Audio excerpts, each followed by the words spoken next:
Hello hi hope you all doing good. నేను మీ Telugu ట్రెడిషామ్. So ఈరోజు markets అయితే రెడ్లో అయితే క్లోజ్ అయినాయి. 203 పాయింట్స్తో నిఫ్టీ అండ్ ఫ్లాట్గా బ్యాంక్ నిఫ్టీ అయితే జస్ట్ 113 పాయింట్స్తో క్లోజ్ అయింది. నిఫ్టీ 113 అండ్ సెన్సెక్స్ కూడా 644 పాయింట్స్ అయితే మనకి డ్రాప్ అయితే అవ్వడం జరిగింది. అండ్ ఇండియా విక్స్ కూడా 1.65% అయితే డ్రాప్ అవ్వడం జరిగింది. అండ్ మిడ్ నిఫ్టీ 146 పాయింట్స్తో మనకి క్లోజింగ్ అయితే ఇచ్చింది.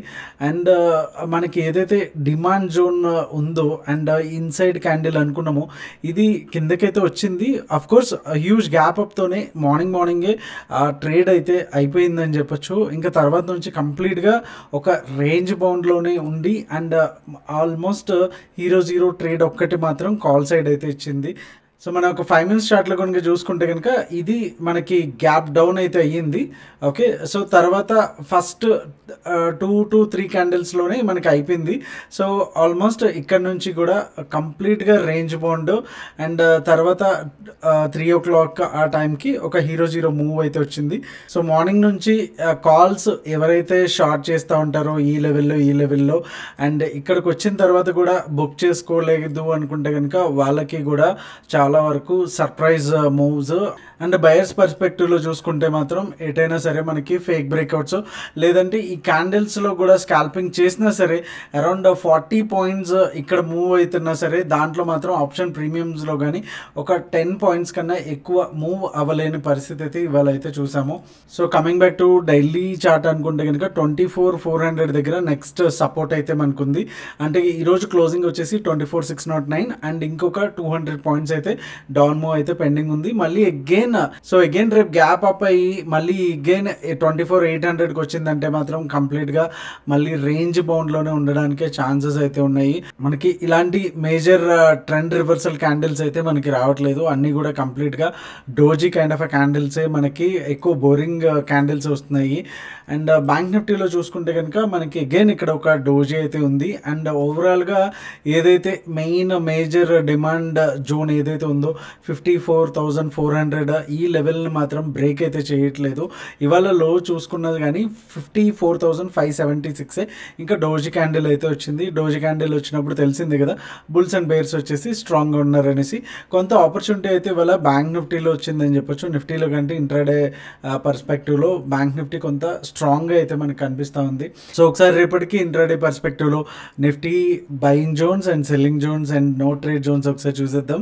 సో వీడియోని అయితే లైక్ చేయడం అసలు మర్చిపోద్దు. So let's get into the video. So రేపటికి మనకి 24,685 అలాగే 24,569 వచ్చేసి కంప్లీట్గా మనకి నో ట్రేడ్ జోన్స్కి అయితే ఉన్నాయి. ఇక్కడ చూడొచ్చు మనకి సపోర్ట్స్ అండ్ రెసిస్టెన్స్ ఈ ఏరియాలో ఎట్లా వర్క్ అయ్యింది అనేసి. సో ఇన్ కేస్ రేపు గ్యాప్ అప్ అయితే కనుక 50 to 60 పాయింట్స్ గ్యాప్ అప్ అయితే 685 దగ్గర ఒక 5 minutes or 15 minutes కన్ఫర్మేషన్ తీసుకొని లాంగ్ సైడ్ అయితే ప్లాన్ చేసుకోవచ్చు.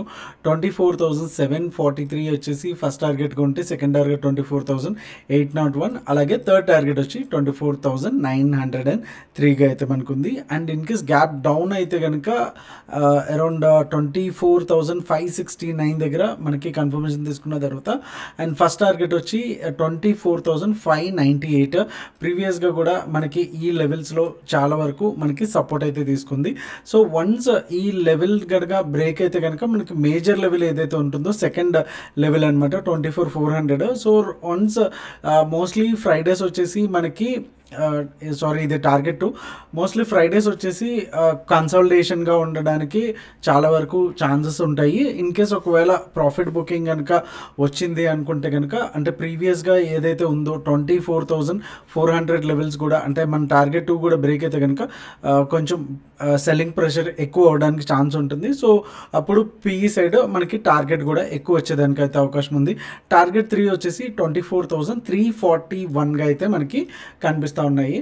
అండ్ బ్యాంక్ నిఫ్టీలో చూసుకుంటే బ్యాంక్ నిఫ్టీలో కూడా మనకి 55,000 లెవెల్స్ అండ్ డౌన్ సైడ్ వచ్చేసి 54,883. ఆఫ్ కోర్స్ 54,900 జస్ట్ ఒక 100 పాయింట్స్ ఇది వచ్చేసి no trade zone or scalping zone అనొచ్చు. అండ్ 55,000 కూడా మనకి బ్రేక్ అయిందంటే ఫస్ట్ టార్గెట్ వచ్చేసి 55,116 అండ్ సెకండ్ టార్గెట్ వచ్చి 55,274, అలాగే థర్డ్ టార్గెట్ వచ్చి 55,480గా అయితే మనకు కనిపిస్తూ ఉంది.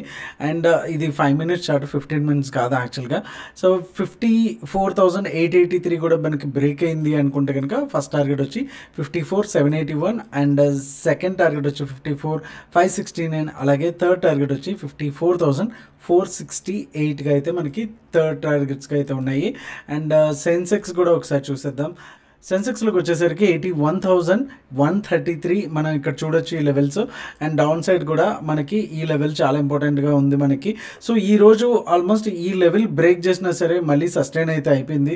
సో రేపు ఇన్ కేస్ మళ్ళీ ఈ లెవెల్ కనుక బ్రేక్ చేసుకుంటే కనుక డెఫినెట్గా ఇది మనకి స్ట్రాంగెస్ట్ సపోర్ట్ అయితే అవుతుంది, which is 80,608. So once 819 break అయిందంటే డౌన్ సైడ్ మనకి టార్గెట్ వచ్చి 80,608, అలాగే సెకండ్ టార్గెట్ వచ్చి 80,392, అలాగే థర్డ్ టార్గెట్ వచ్చి 80,195గా అయితే మనకు ఉంటాయి. అండ్ అప్ సైడ్కి వచ్చేసరికి 81,133 కూడా బ్రేక్ అయ్యింది అనుకుంటే 81,334 అండ్ సెకండ్ టార్గెట్ వచ్చి 81,544 అండ్ థర్డ్ టార్గెట్ వచ్చి 81,807గా అయితే మనకి ఫైనల్ టార్గెట్స్గా అయితే ఉన్నాయి. So that's all for today guys. Thank you so much. Hope you like this video. See you all tomorrow. మీ తెలుగు ట్రేడర్ శ్యామ్. జై హింద్.